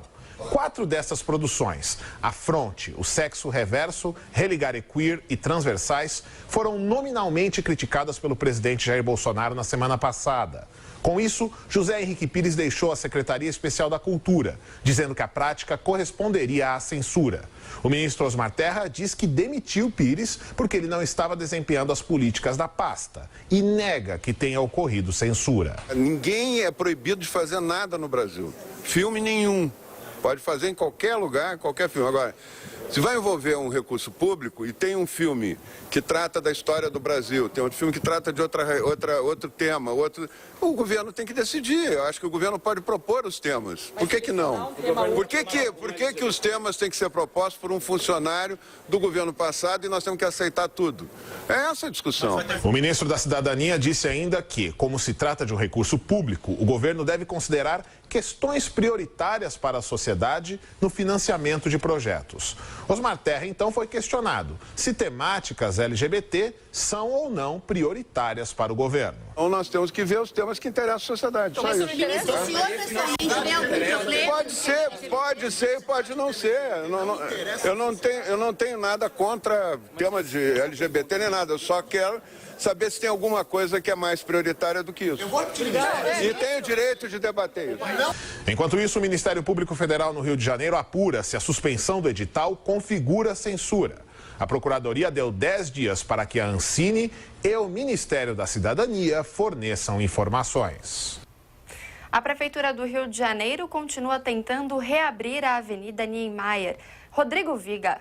A Prefeitura do Rio de Janeiro mantém a expectativa de conseguir a reabertura da Avenida Niemeyer, uma das principais ligações entre Zona Oeste e Zona Sul do Rio de Janeiro. Niemeyer está fechada por decisão da Justiça há mais de 2 meses, por conta do risco de desabamentos e deslizamentos de terra. Esse ano, esses deslizamentos já mataram 2 pessoas aqui na Avenida Niemeyer. A Prefeitura está gastando uma bolada em obras de contenção, mais de 30 milhões de reais. Entende que há condições para a reabertura da Avenida Niemeyer, tanto que está apresentando à Justiça um estudo detalhado sobre as obras que está realizando e fez mais de 5.000 simulações em computadores para comprovar que é possível reabrir a Avenida Niemeyer sem colocar a vida de moradores e principalmente usuários dessa via em perigo, em risco. Há ainda um protocolo pronto, montado de segurança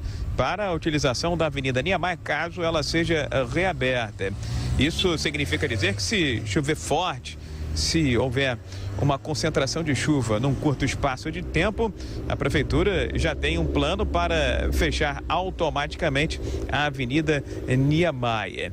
Esse protocolo chegou a ser de mais de 40 milímetros de chuva, mas ele baixou recentemente após as tragédias para 6 milímetros. E agora fala-se até na possibilidade de redução desse limite para tratar da questão da abertura ou do fechamento da Avenida Niemeyer. O Ministério Público e a própria Justiça também estão envolvidos nesse abre, fecha, abre desta via expressa que liga a Zona Sul à Zona Oeste. Para muitos, como pano de fundo, já há uma disputa, entre aspas, política que visa desgastar, afetar a imagem do prefeito Marcelo Crivella, que é candidato à reeleição no ano de 2020. Ele e a juíza responsável pela interdição da Niemeyer estão às turras e até uma queixa já foi apresentada pela Prefeitura contra a magistrada no Conselho Nacional de Justiça do Rio. Rodrigo Viega. Jair Bolsonaro sugere que problemas enfrentados pelo país são causados pela imprensa. O presidente disse nesta quinta-feira que grande parte da mídia quer que o Brasil chegue à situação da Venezuela, ao fazer picuinha e campanha contra o próprio país. A fala de Bolsonaro foi uma crítica à repercussão dada à declaração feita por ele um dia antes, quando indicou que as queimadas seriam uma ação de ONGs. O presidente disse ainda que jornais e televisões também terão a vida complicada, como a de todos os brasileiros, pois estariam cometendo um suicídio. Projeto que dá autonomia à Polícia Federal ganha relator na Comissão de Constituição e Justiça da Câmara. O deputado João Campos, do PRB de Goiás, vai relatar a proposta de emenda constitucional que foi apresentada há 10 anos na casa. O texto voltará a ser discutido após Jair Bolsonaro ameaçar demitir o diretor-geral da PF no Rio de Janeiro, Maurício Valeixo. Apesar disso, o deputado Felipe Franceschini, do PSL do Paraná, responsável pela nomeação do relator, negou que a medida tenha sido uma resposta à posição do presidente. Justiça condena a União e FUNAI a pagarem indenização a povos indígenas no Amazonas. A decisão do juiz Lincoln Rossi da Silva Vigini, da primeira Vara Federal de Manaus, publicada nesta quinta-feira, é para ressarcir danos causados pela construção da Transamazônica. A indenização, estipulada em 10 milhões de reais, será destinada aos povos Tenharim e Jiarruí. O magistrado determinou ainda a instalação de uma unidade de saúde indígena e a reforma da escola, além da criação de um centro de memória no local. O presidente Jair Bolsonaro já admite discutir com o ministro Paulo Guedes a criação de uma nova CPMF. De Brasília, Luciana Verdolim. O presidente Jair Bolsonaro parece ter sido convencido pelo ministro da Economia, Paulo Guedes, de que a criação de um imposto sobre serviços nos mesmos moldes da antiga CPMF é uma boa opção. O presidente continua se posicionando contra o imposto do cheque, mas já admite discutir a questão.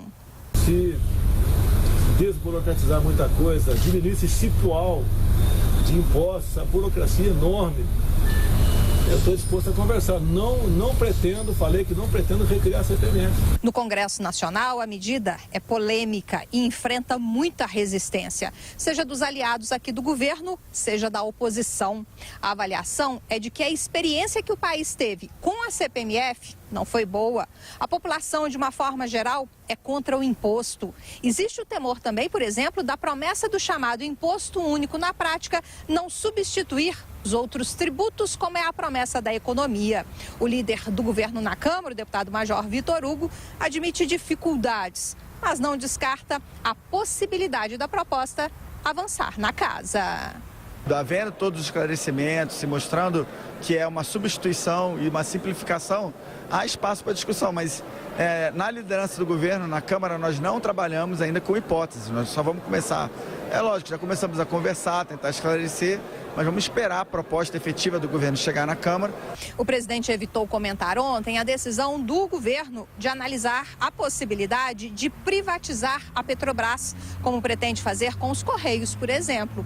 Deixou bem claro que não pretende interferir na questão do preço dos combustíveis, mas demonstrou irritação, que é comum hoje aos motoristas. O presidente disse achar estranho porque só os aumentos são repassados imediatamente para as bombas. O que a gente tem que fazer para esse preço chegar na ponta? Está havendo cartel? Não está? Não sei, tá? Não posso acusar assim sem ter mais informações.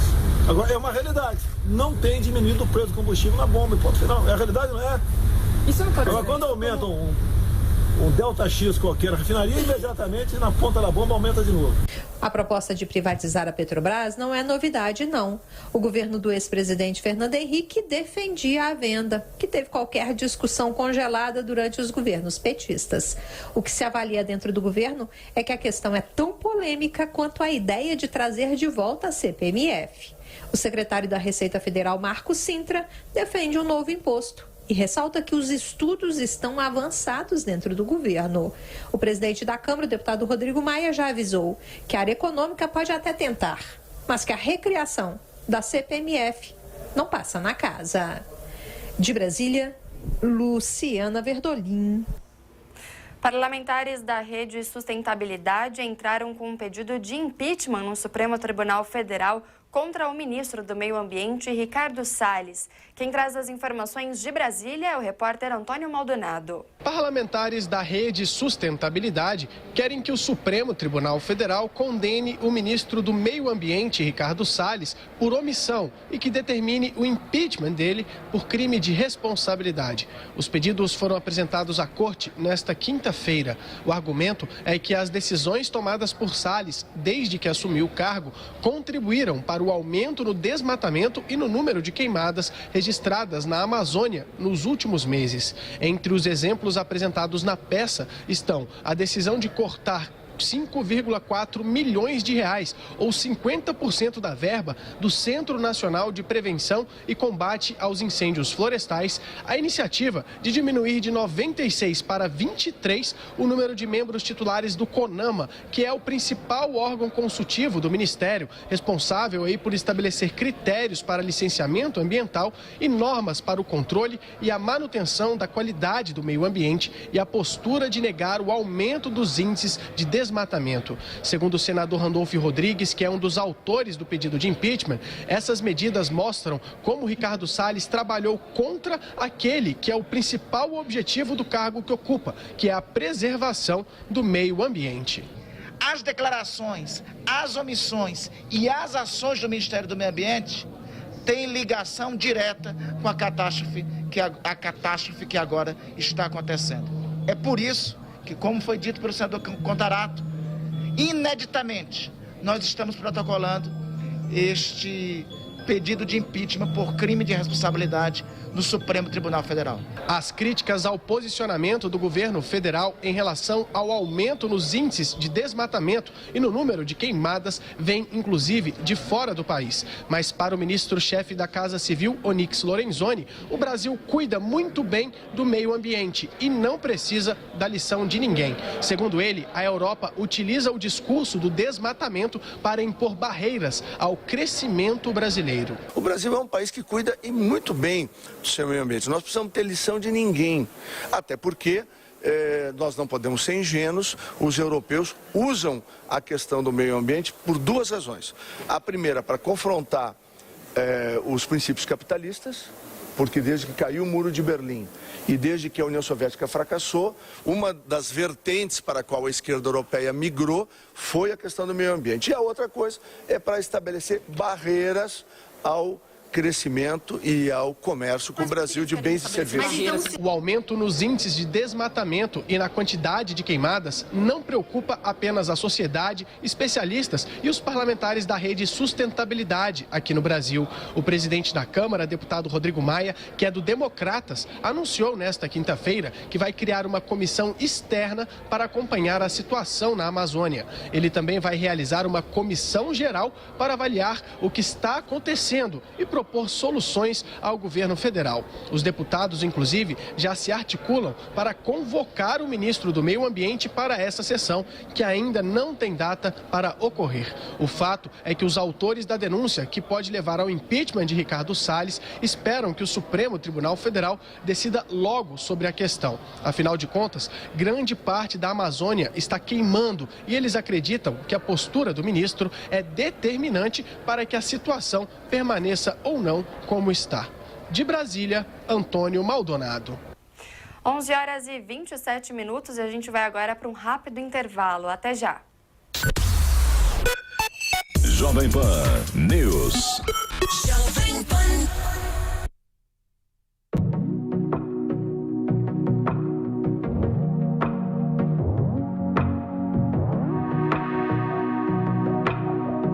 Fala galera que está assistindo ao Jovem Pan, sou o Pedro Pacífico do canal Bookster e hoje vim dar uma dica para vocês que relaciona literatura e viagem. Então eu, por exemplo, agora vou viajar para o Egito e escolhi essa série aqui que chama Ramsés, que vai trazer a história de um dos principais faraós do Egito Antigo. E se você está com uma viagem programada, não deixe de escolher um livro relacionado ao lugar que você está indo. E para mais dicas sobre livros, é só acessar o meu canal Bookster.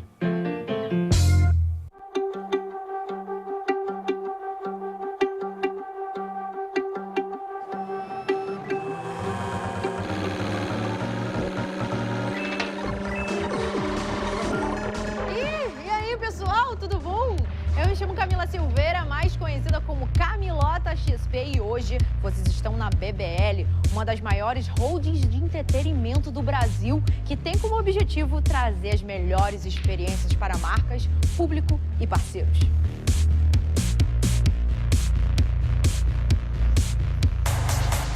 A nossa casa comporta muitas virtudes. Uma estrutura de 1.600 metros quadrados com 6 estúdios. Os escritórios são bem amplos É aqui onde planejamos os campeonatos e produções que encantam a audiência e faz seus olhos brilharem. Nossos estúdios são equipados com a mais alta tecnologia para transmissões ao vivo e gravações, podendo operar até 4 transmissões simultâneas. Temos uma equipe preparada para levar um conteúdo relevante para o universo gamer. Muito bom! E somos multimídia. Sempre nos comunicamos com o público aonde quer que ele esteja. Nossa arena é o ápice da experiência para que o público e jogadores participem de um momento único. Palco de confrontos épicos, onde vitória e derrota estão a um round de distância. É o capitão contra 4, ele vem e ele já foi! A vitória é da Chá! A BBL é o ponto de encontro dos gamers e espaço onde a relação entre fãs e marcas ganha significado. E se você quer saber mais sobre o mundo dos games, é só seguir a gente nas redes sociais, @BBL Esports.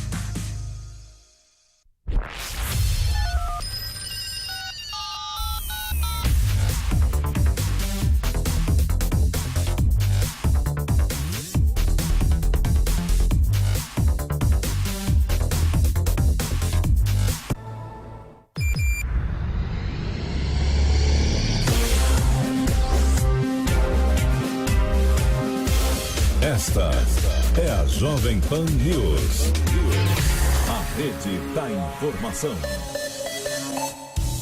Jornal da Manhã, segunda edição, está de volta e a falta de recursos ameaça serviços e programas de 13 ministérios e órgãos federais.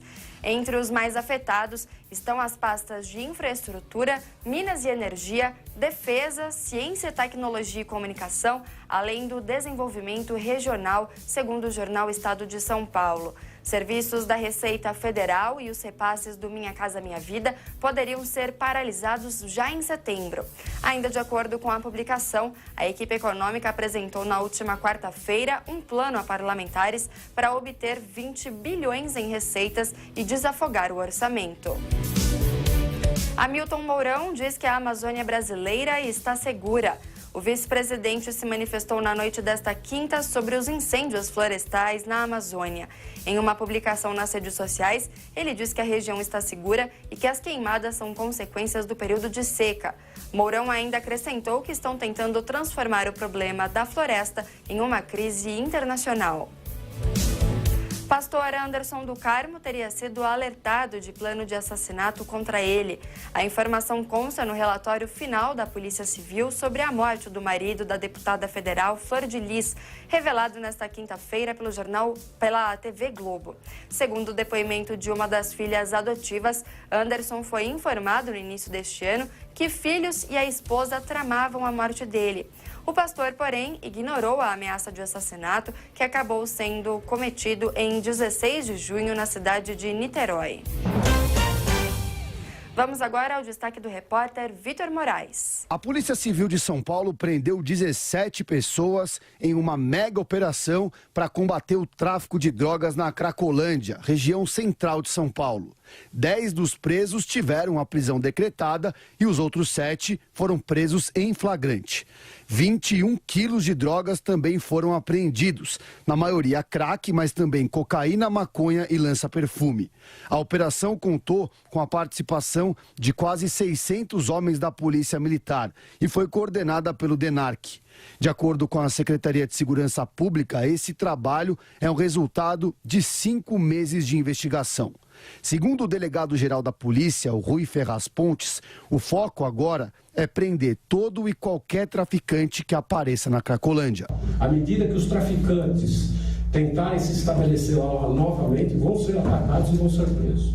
O nosso trabalho, o trabalho da Polícia Civil, da Polícia Militar, da Guarda Civil Metropolitana, é especificamente a prisão do traficante. Na medida que a gente diminua a facilidade de alcance da droga lá dentro, nós diminuímos também a quantidade de dependentes que procuram a droga lá. De acordo com o delegado Rui, ainda falta prender alguns traficantes responsáveis pela entrada do crack via Paraguai. E agora eu quero desejar um bom dia a você que nos acompanha desde hoje cedo e para quem chega agora aqui de São Paulo, sejam muito bem-vindos ao Jornal da Manhã, segunda edição, que vai ao ar de segunda a sexta-feira, das 10 horas da manhã até o meio-dia. Nós estamos sempre ao vivo no canal do YouTube Jovem Pan News e também no AM para todo o Brasil e para São Paulo também. Agora são 11 horas e 34 minutos. Vamos às principais notícias da manhã desta sexta-feira com o nosso Top 10. CPMF. Equipe econômica do governo estuda aumento gradual no imposto sobre pagamento após a sua implementação. Raquel Dodge, Procuradora-Geral da República, pede para Jair Bolsonaro vetar o projeto de lei sobre abuso de autoridade. Confronto político. Grupo de procuradores rebate declarações do presidente Jair Bolsonaro contra ONGs. Marcos Pontes, ministro da Ciência e Tecnologia, afirma que tem que seguir a linha do governo sobre carta branca no INPE. Repercussão mundial. Primeira-ministra da Alemanha, Angela Merkel, diz que incêndios na Amazônia são situação urgente que deve ser debatida em reunião do G7. Tasso Gereissati, relator da reforma da Previdência no Senado, adia a entrega do parecer da proposta que estava prevista para esta sexta-feira. Cortes. Ministério da Economia anuncia que vai cortar despesas na casa de 366 milhões de reais para garantir serviços essenciais. Macron e Boris Johnson. Presidente francês se encontra com o premier britânico e diz que não há tempo suficiente para negociar novo acordo do Brexit. Problema internacional. Governo da China exige liberação de executiva da Huawei, presa desde dezembro em Vancouver, no Canadá. Alexei Navalny, opositor do governo russo, deixa a prisão após 30 dias. Mais cedo no Jornal da Manhã, o ex-ministro da Agricultura, Blairo Maggi, conversou com a bancada e comentou sobre a situação do desmatamento e das queimadas na Amazônia. Vamos acompanhar agora. Ministro, de que forma o senhor, com experiência nessa área do agronegócio, analisa toda essa reação internacional com base nas declarações do governo brasileiro sobre as queimadas na Amazônia? Bem, com quem eu tenho conversado aqui fora, a preocupação é bastante grande, é isso que vocês têm dito. Todo mundo muito preocupado porque aqui de fora não se tem a noção do que acontece, qual é o tamanho da Amazônia também, né? Qual é o tamanho do estrago, vamos chamar assim, né? Então a impressão que as pessoas têm é que a Amazônia inteira está sob ameaça, que está sob fogo e que vai acabar, né? A gente sabe que não é bem assim. Mas o posicionamento do governo, o discurso que foi implementado, ele acabou criando essa instabilidade, essa preocupação, e ela ganhou força, criou força, e agora temos que tentar demonstrar que a preocupação ela é válida, mas ela não é tão grave quanto está se propagando aqui fora nesse momento. Bruno Garchagen. O Augusto Nunes também está aqui. A Denise Campos de Toledo faz a próxima pergunta. Denise. Ministro, eu queria saber, nas relações internacionais, pela sua experiência, o quanto que essa questão ambiental é colocada, né? Porque nós estamos vendo agora algumas ameaças, a França já colocou na possibilidade de suspender as negociações de União Europeia com o Mercosul, se cogita até a possibilidade de suspender as importações de carne brasileira, né? As manifestações aí no exterior. Até que ponto isso pesa e já vinha pesando nas negociações? Olha, o peso, eu diria assim, é um peso total. Desde que eu me conheço por gente, que a gente trabalha no mercado internacional, sempre essa questão de Amazônia, desmatamento, sempre foi colocado como uma das questões prioritárias nas negociações que o Brasil tem e que as empresas brasileiras têm fora. Com todo esse movimento, retrocedeu isso, né? Ficou muito mais evidente, e todas as garantias que nós dávamos como empresários, e o Brasil dava também através dos nossos controles, questão de desmatamento e tudo mais, isso acabou ficando muito evidente agora. E as ameaças que tem contra o Brasil e contra as empresas elas são reais. E daí vem a grande preocupação, porque todos nós dependemos muito, né? O Brasil depende muito das exportações agrícolas e pecuárias. Então é uma questão que pesa e a tendência é ficar cada vez pior essa relação. A gente tem recebido muitos pedidos de informação, o quanto esses incêndios, esses desmatamentos, eles estão relacionados com a produção atual que a gente faz. Claro que não tem nada a ver uma coisa com a outra, mas é o que está pesando agora e a preocupação é bastante grande mesmo.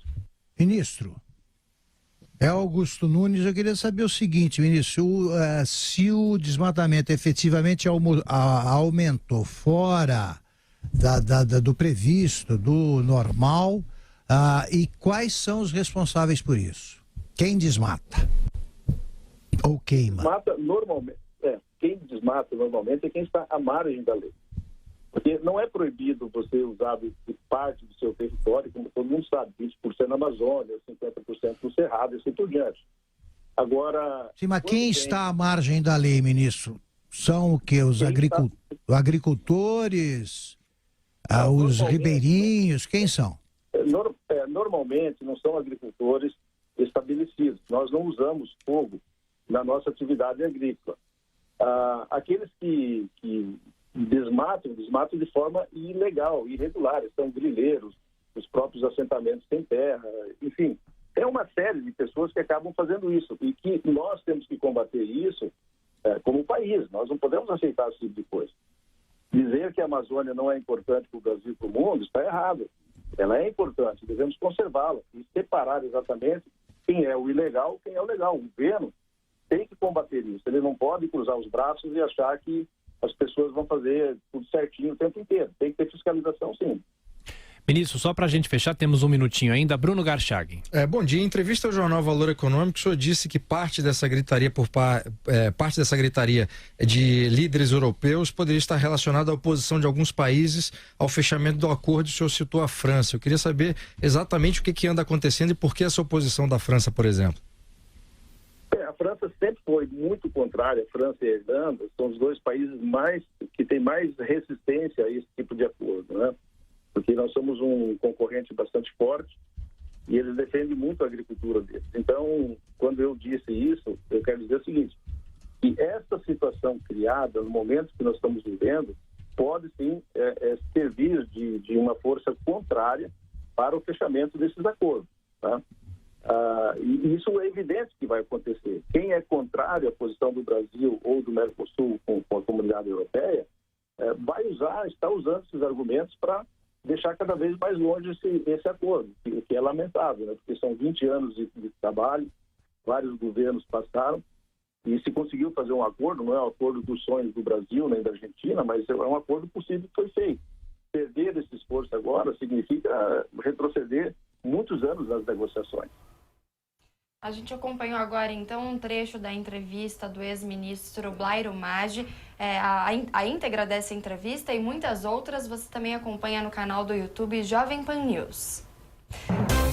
A Procuradora-Geral da República, Raquel Dodge, se reuniu com Jair Bolsonaro para pedir vetos ao projeto de lei contra o abuso de autoridade.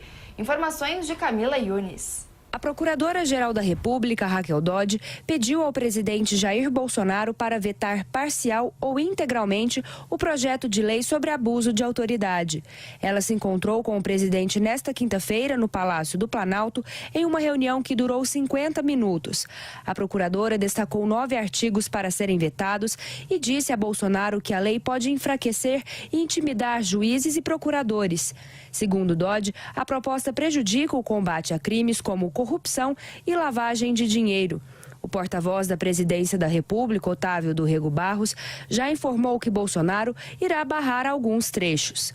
O projeto de lei de abuso de autoridade foi aprovado na semana passada pela Câmara dos Deputados e gerou insatisfação entre diversas instituições. O líder do governo na Câmara, deputado Major Vitor Hugo, tem mobilizado entidades e categorias para assinar um documento pedindo veto a alguns pontos do dispositivo. Nós estamos segurando o documento nesse momento, vamos fazer a entrega na semana que vem, até porque o prazo do presidente termina no dia 5. mas nós procuramos nos ater aos 10 pontos nesse primeiro momento. Jair Bolsonaro tem até o dia 5 de setembro para sancionar o projeto de lei de abuso de autoridade.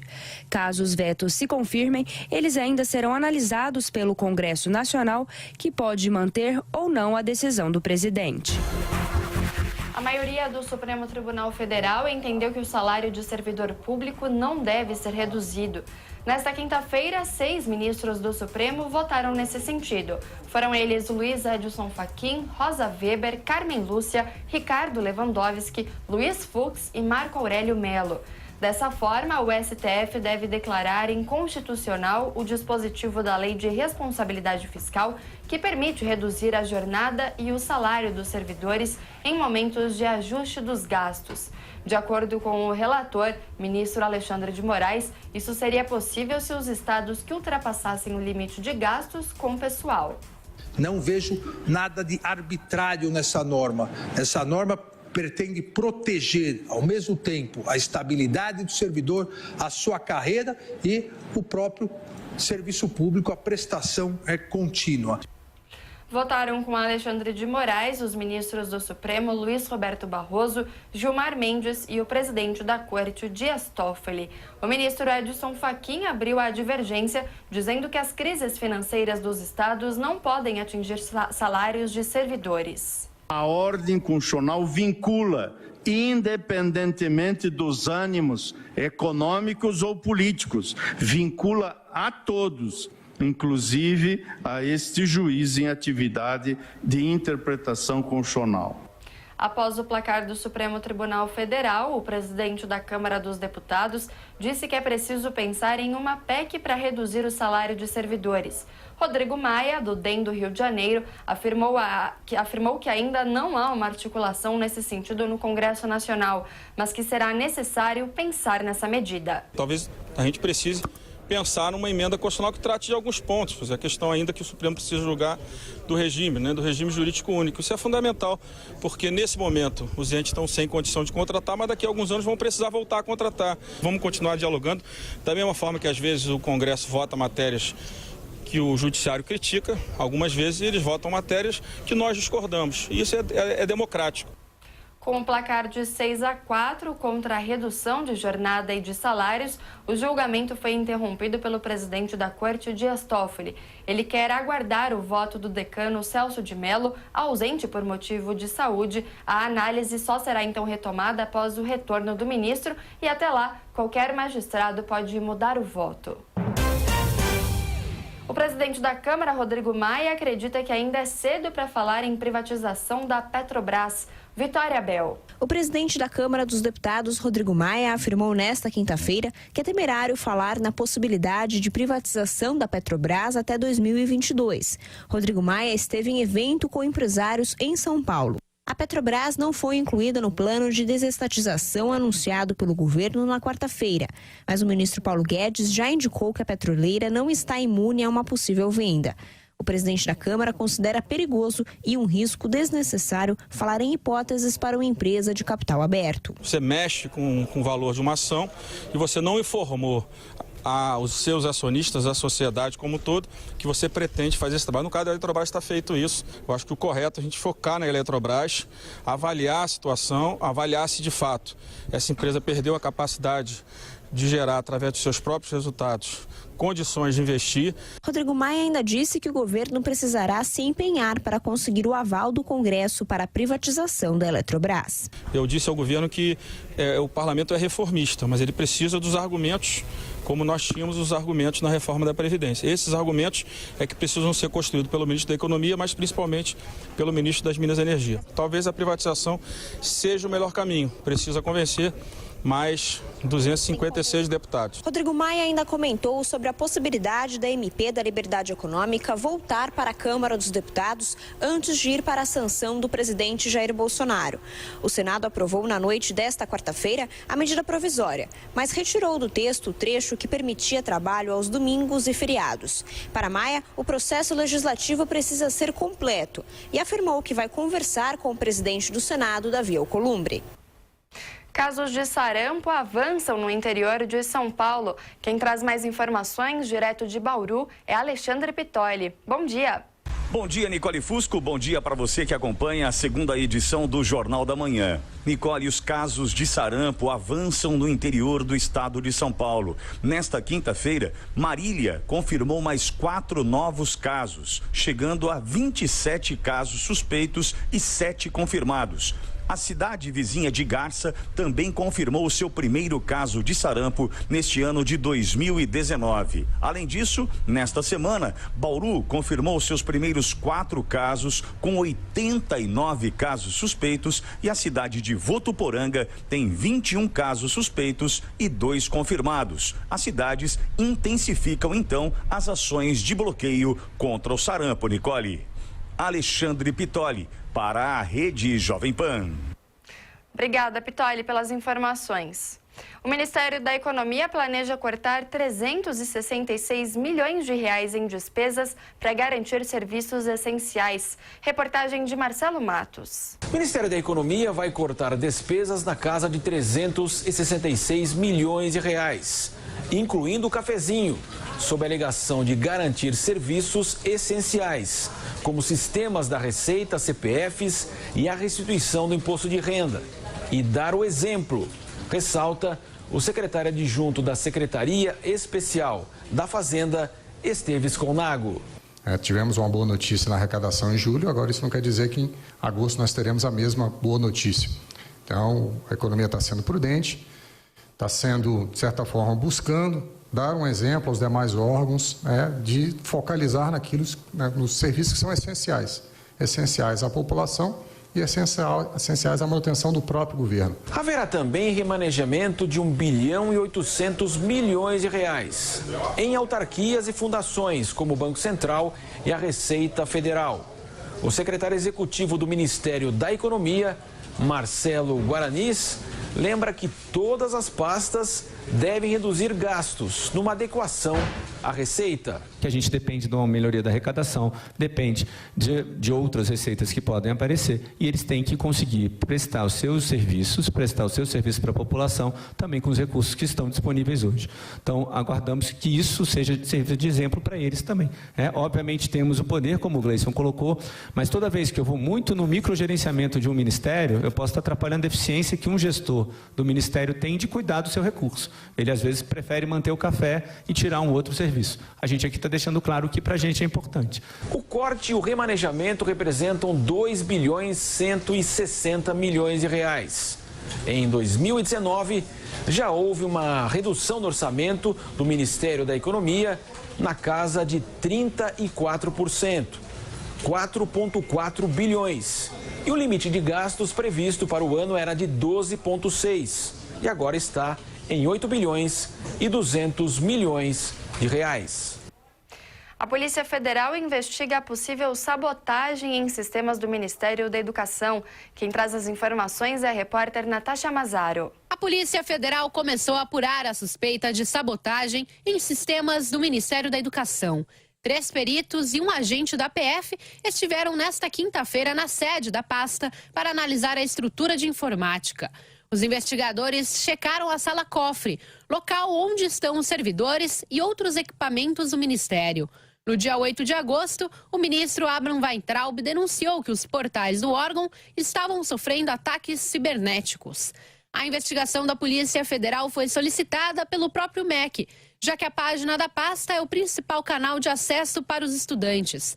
É por meio do site que os candidatos podem se inscrever ou obter informações sobre o Programa Universidade para Todos, o ProUni, e o Fundo de Financiamento Estudantil, FIES. O ministro da Educação garantiu que a população não seria prejudicada com os ataques cibernéticos e determinou que as datas dos serviços que apresentaram instabilidade fossem prorrogadas. Ainda não há um prazo para a conclusão das investigações. O governo dos Estados Unidos pede que autoridades da América Central ajudem a combater a imigração ilegal. Vamos a Nova York para mais informações com a repórter Mariana Jangiacomo. O governo dos Estados Unidos pediu para que autoridades da Colômbia e da América Central ajudem a conter a imigração ilegal. O secretário do Departamento de Segurança Interna norte-americano, Kevin McAleenan, disse em uma visita à cidade do Panamá que o fluxo de migrantes que saem daquelas regiões e vão em direção aos Estados Unidos é um desafio regional. De acordo com o secretário, migrantes de muitas outras partes do mundo passam por países da América Central e da América Latina para tentar cruzar a fronteira. Vale lembrar que o governo norte-americano já pediu para que o México reforçasse a segurança na fronteira, o que fez com que o presidente mexicano, Andrés Manuel López Obrador, enviasse tropas para a região. E no mês de julho, o governo Trump também fez um acordo com a Guatemala, definindo que refugiados que passassem pelo país deveriam pedir asilo lá, em vez de seguirem rumo aos Estados Unidos. Com a eleição do novo presidente na Guatemala, porém, talvez esse acordo tenha mudanças. O estado do Rio de Janeiro já contabiliza 7 políticos assassinados em 2019. A reportagem é de Rodrigo Viga. 7 políticos já foram mortos neste ano de 2019, segundo estatísticas extraoficiais. São informações de um aplicativo que é muito acompanhado por moradores da cidade e do estado do Rio de Janeiro. Um número que chama bastante atenção. E a última vítima foi um vereador do DEM, da cidade de Maricá, que fica na região metropolitana, a caminho da região dos Lagos. Ismael Marins, de 59 anos de idade, e o filho dele, Tiago Marins, de 33, foram mortos por homens armados que entraram na casa deles em Maricá, na região metropolitana. O alvo inicial, segundo testemunhas, seria Tiago, que foi baleado. O pai, ao ver o filho alvejado, entrou em luta corporal com os bandidos e também acabou sendo atingido e morto. Outras 2 pessoas que estariam na casa conseguiram escapar dessa ação criminosa. A polícia do Rio de Janeiro, divisão de homicídios, está investigando a motivação para o assassinato e quer checar se realmente o alvo era o advogado, filho do vereador ou o próprio vereador.